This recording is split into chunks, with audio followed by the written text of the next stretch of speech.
Sir, Assalamu alaikum. So thank you very much, sir, for giving us your valuable time for this interview. Thank you.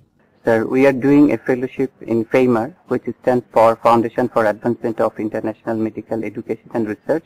It is a foundation of ECFMG, it's Education Commission for Foreign Medical Graduates, and they deal with foreign medical graduates of the world in USA, and it is situated in Philadelphia.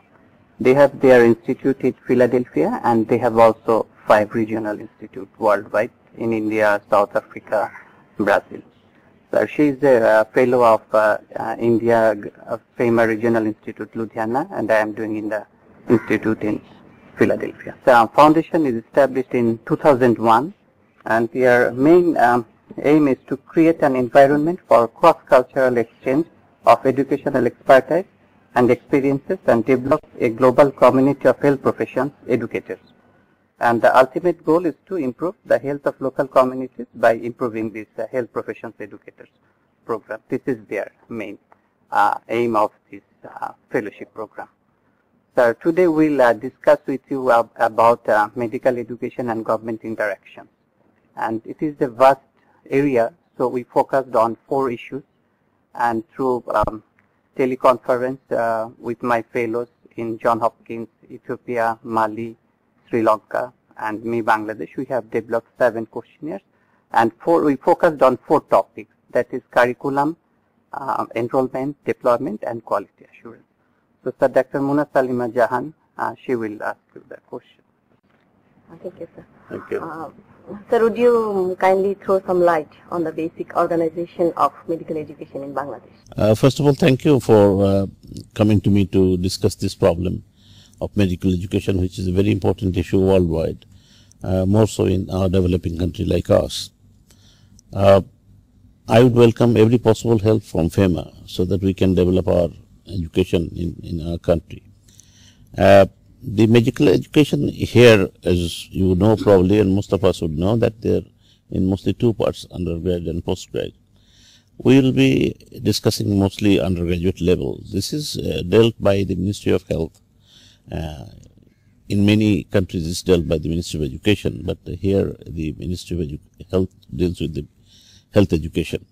And for the health education there is a directorate, and under the Directorate of Health there is a medical education, Director of Medical Education. They are responsible for developing the curriculum, looking into the curriculum, and for admissions in the medical schools and etc. So basically it is a centrally managed education system, which is for the not only for the government sector, but also we have a very vibrant private medical education sector. We also control them and try to look after this sector as well. For last 2 years, sir, you were also taking the admission of private sectors. Yes, in private sector there has been many medical schools that has been established before we came into existence into the government, and we felt that the private sector needs to be looked into very seriously, because many of this sector are not up to the mark. So we thought the private sector needs to be controlled, their education system has to be controlled, because the doctors are dealing with life. We cannot neglect the education in the private sector. So as well as the government sector, we will definitely try to control the private sector as well, and which we have been able to do it in the last 2 years. And I would say that we have been partially successful in trying to improve this private sector. Sir, you have already said that curriculum is mainly dealt by the Directorate. So, curriculum, as we all know, that it's a dynamic process and needs regular evaluation and update. And our first curriculum was actually introduced in 1988, which was later updated in 2002. So my question is, actually, the update which was made in 2002, was it an outcome of continuous curriculum evaluation process? And if so, what are the problems being identified?